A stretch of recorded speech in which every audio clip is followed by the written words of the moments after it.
Welcome to Success Blueprint for JEE and NEET. Join the class 11th Maths. Study at your own pace and save your time and energy. Please like and subscribe for more educational videos. परिचय। क्या तुमने कभी काल्पनिक संख्याओं के साथ गणनाएं की हैं? काल्पनिक संख्याएं क्या होती हैं? आज अध्यापिका जी ने हमें काल्पनिक संख्याओं के बारे में पढ़ाया। हम सम्मिश्र संख्याओं की सहायता से काल्पनिक संख्याओं को समझ सकते हैं। और सम्मिश्र संख्याएं क्या होती हैं?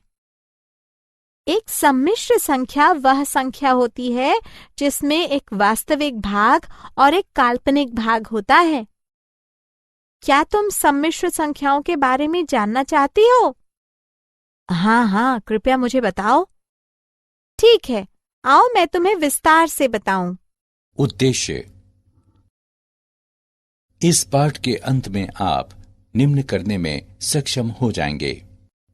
सम्मिश्र संख्याओं को परिभाषित करना, सम्मिश्र संख्याओं की बीजगणित की व्याख्या करना, आयोटा की घात की व्याख्या करना, ऋणात्मक वास्तविक संख्याओं के वर्गमूल की व्याख्या करना, सम्मिश्र संख्याओं की सर्वसमीकाओं को जानना, सम्मिश्र संख्या के संयुग्मी और मापांक को लिखना, सम्मिश्र संख्या के ध्रुवीय निरूपण को समझना। सम्मिश्र संख्याएं। कोई सम्मिश्र संख्या निम्न का एक संयोजन होती है, एक वास्तविक संख्या और एक काल्पनिक संख्या। वास्तविक संख्याएं ही होती हैं, जैसे 1 12.38 घटा 0.54 3/4 2 का वर्गमूल।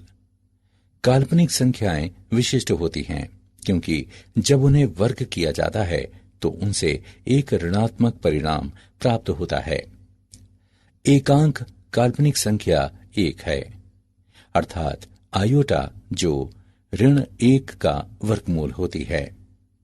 a जमा b आयोटा एक सम्मिश्र संख्या है, वास्तविक संख्या और काल्पनिक संख्या का संयोजन। उदाहरण 1 जमा आयोटा 39 जमा 3 आयोटा, ऋण 2 जमा पाई आयोटा 2 का वर्गमूल जमा आयोटा बटे 2। सम्मिश्र संख्याओं की बीजगणित यानी जोड़। दो सम्मिश्र संख्याओं a जमा b आयोटा और c जमा d आयोटा के जोड़ को इस प्रकार परिभाषित किया जाता है: a जमा b आयोटा जमा c जमा d आयोटा बराबर a जमा c जमा b जमा d आयोटा। यह समूहन जैसे पदों के समान है। वास्तविक भागों को वास्तविक भागों में जोड़ा जाता है और काल्पनिक भागों को काल्पनिक भागों में जोड़ा जाता है। सम्मिश्र संख्याओं के जोड़ के लिए गुणधर्म। दो सम्मिश्र संख्याओं का योगफल एक सम्मिश्र संख्या होता है। यह गुणधर्म संवरक नियम कहलाता है। सम्मिश्र जोड़ क्रम विनिमय है। किन्हीं भी दो सम्मिश्र संख्याओं Z1 और Z2 के लिए Z1 जमा Z2 बराबर Z2 जमा Z1। सम्मिश्र जोड़ सहचर्य है। किन्हीं भी तीन सम्मिश्र संख्याओं Z1, Z2, Z3 के लिए Z1 जमा Z2 जमा Z3 बराबर Z1 जमा Z2 जमा Z3। सम्मिश्र संख्याओं के लिए प्रतिलोम। सम्मिश्र संख्याओं के समुच्चय के प्रत्येक तत्व Z बराबर X जमा आयोटा Y का एक प्रतिलोम तत्व घटा Z बराबर घटा X घटा आयोटा Y होता है। सम्मिश्र संख्याओं की बीजगणित यानी अंतर।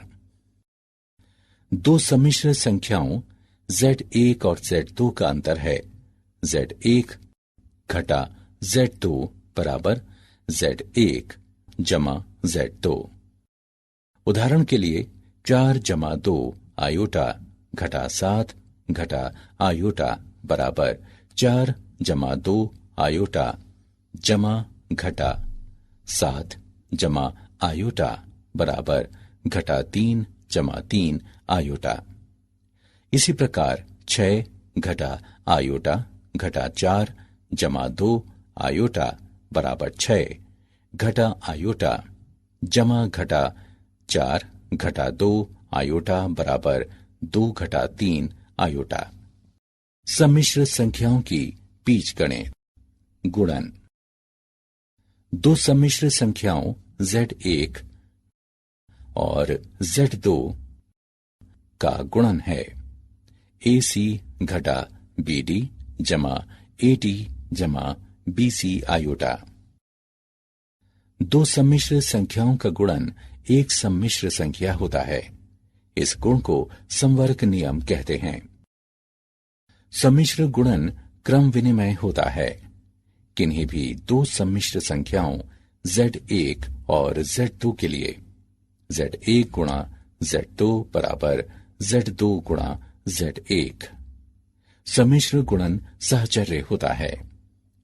किन्हीं भी तीन सम्मिश्र संख्याओं Z1 Z2 Z3 के लिए Z1 गुणा Z2 गुणा Z3 बराबर Z1 गुणा Z2 गुणा Z3।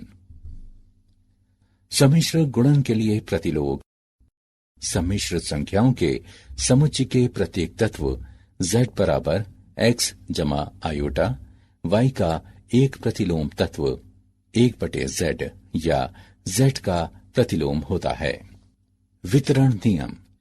किन्हीं भी तीन सम्मिश्र संख्याओं Z1 Z2 Z3 के लिए Z1 गुणा Z2 जमा Z3 बराबर Z1 गुणा Z2 जमा Z1 गुणा Z3। Z1 जमा Z2 गुणा Z3 बराबर Z1 गुणा Z3 जमा Z2 गुणा Z3। सम्मिश्र संख्याओं की बीजगणित। दो सम्मिश्र संख्याओं Z1 और Z2 के भाग को Z1/Z2 के रूप में परिभाषित किया जाता है, जहां Z2 शून्य के बराबर नहीं है। Z1/Z2 बराबर Z1 गुणा 1/Z2। मान लें कि हम सम्मिश्र संख्या 4 जमा 7 आयोटा बटे 1 घटा 3 आयोटा को भाग करना चाहते हैं, तो 4 जमा 7 आयोटा बटे 1 घटा 3 आयोटा। हम इस भिन्न का मान नहीं बदलेंगे यदि हम अंश और हर दोनों को एक ही मान से गुणा करें। हम हर के संयुग्मी से गुणा करते हैं जो 1 जमा 3 आयोटा है और फिर उसे सरल करते हैं। 4 जमा 7 आयोटा गुणा 1 जमा 3 आयोटा बटे 1 घटा 3 आयोटा गुणा 1 जमा 3 आयोटा बराबर 4 जमा 12 आयोटा जमा 7 आयोटा जमा 21 आयोटा वर्ग बटे 1 जमा 3 आयोटा घटा 3 आयोटा घटा 9 आयोटा वर्ग। इसे हल करने पर हम प्राप्त करते हैं घटा 1.7 जमा 1.9 आयोटा। आयोटा की घात। अब आइए आयोटा की घातों के बारे में सीखें। आयोटा की घात 0 बराबर 1। आयोटा की घात 1 बराबर आयोटा की घात 2 बराबर घटा 1। आयोटा की घात 3 को आयोटा वर्ग गुणा आयोटा भी लिखा जा सकता है। हम जानते हैं कि आयोटा वर्ग घटा 1 होता है। हमें प्राप्त होता है घटा आयोटा। इसी प्रकार आयोटा की घात 4 बराबर आयोटा वर्ग का वर्ग बराबर घटा 1 वर्ग बराबर 1। आयोटा की घात 5 बराबर आयोटा वर्ग का वर्ग गुणा आयोटा बराबर घटा 1 वर्ग गुणा आयोटा बराबर आयोटा। तालिका को देखें। हम देख सकते हैं कि आयोटा की घात 4m बराबर 1, आयोटा की घात 4m जमा 1 बराबर आयोटा, आयोटा की घात 4m जमा 2 बराबर घटा 1, आयोटा की घात 4m जमा 3 बराबर घटा आयोटा, जहां m बराबर 0, 1, 2, 3 और इसी प्रकार आगे तक। एक ऋणात्मक वास्तविक संख्या के वर्गमूल घटा 1 के वर्गमूल है आयोटा घटा आयोटा। इस प्रतीक का अर्थ आयोटा है। एक समीकरण x वर्ग जमा 1 बराबर 0 लें। हम देख सकते हैं कि इसके हल आयोटा और घटा आयोटा हैं। सामान्यतः एक धन वास्तविक संख्या a के लिए घटा a का वर्गमूल बराबर a का वर्गमूल गुणा घटा 1 का वर्गमूल बराबर a का वर्गमूल गुणा आयोटा। सम्मिश्र संख्याओं से संबंधित सर्वसमीकाएं। सम्मिश्र संख्याओं की सर्वसमीकाएं इस प्रकार हैं।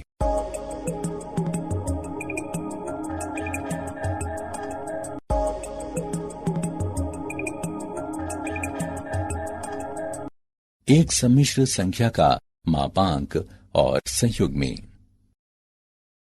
कोई सम्मिश्र संख्या z बराबर x जमा y आयोटा के रूप की एक संख्या होती है। इसका संयुग्मी z बार जिस रूप की एक संख्या होती है वो है z बार बराबर x घटा y आयोटा। एक सम्मिश्र संख्या का मापांक। एक सम्मिश्र संख्या इसके सम्मिश्र संयुग्मी से गुणनफल एक वास्तविक धन संख्या होता है, अर्थात z गुणा z बार बराबर x जमा आयोटा, y गुणा x घटा आयोटा y बराबर x वर्ग जमा y वर्ग, और इसे प्रायः लिखा जाता है z गुणा z बार बराबर z के मापांक का वर्ग बराबर x वर्ग जमा y वर्ग, जहां z का मापांक x वर्ग जमा y वर्ग का वर्गमूल है। सम्मिश्र संख्याओं z1 और z2 के लिए z1 और z2 के गुणनफल का मापांक बराबर z1 का मापांक गुणा z2 का मापांक। z1 बटे z2 का मापांक बराबर z1 का मापांक बटे का मापांक z2। दिया है कि z2 का मापांक 0 के बराबर नहीं है। z1 और z2 के गुणनफल का सम्मिश्र संयुग्मी बराबर z1 का सम्मिश्र संयुग्मी गुणा z2 का सम्मिश्र संयुग्मी।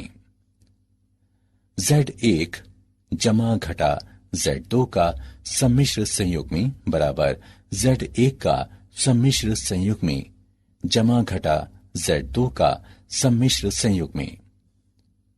z1 बटे z2 का सम्मिश्र संयुग्मी बराबर z1 का सम्मिश्र संयुग्मी बटे z2 का सम्मिश्र संयुग्मी। दिया है z2 जो कि 0 के बराबर नहीं है। एक सम्मिश्र संख्या का ध्रुवीय निरूपण। किसी सम्मिश्र संख्या को दृश्य रूप में इस आरेख पर एक सदिश की रचना करती हुई संख्याओं a b के एक युग्म के रूप में निरूपित किया जा सकता है, जिसे आगंड आरेख कहते हैं, जो एक सम्मिश्र समतल को प्रदर्शित करता है। RE वास्तविक अक्ष है, LM काल्पनिक अक्ष है और आयोटा काल्पनिक इकाई है जो आयोटा वर्ग बराबर घटा 1 को संतुष्ट करती है।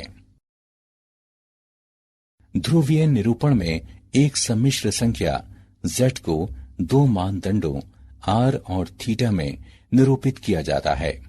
मानदंड r सम्मिश्र संख्या का मापांक होता है और मानदंड थीटा x अक्ष की धनात्मक दिशा के साथ कोण है।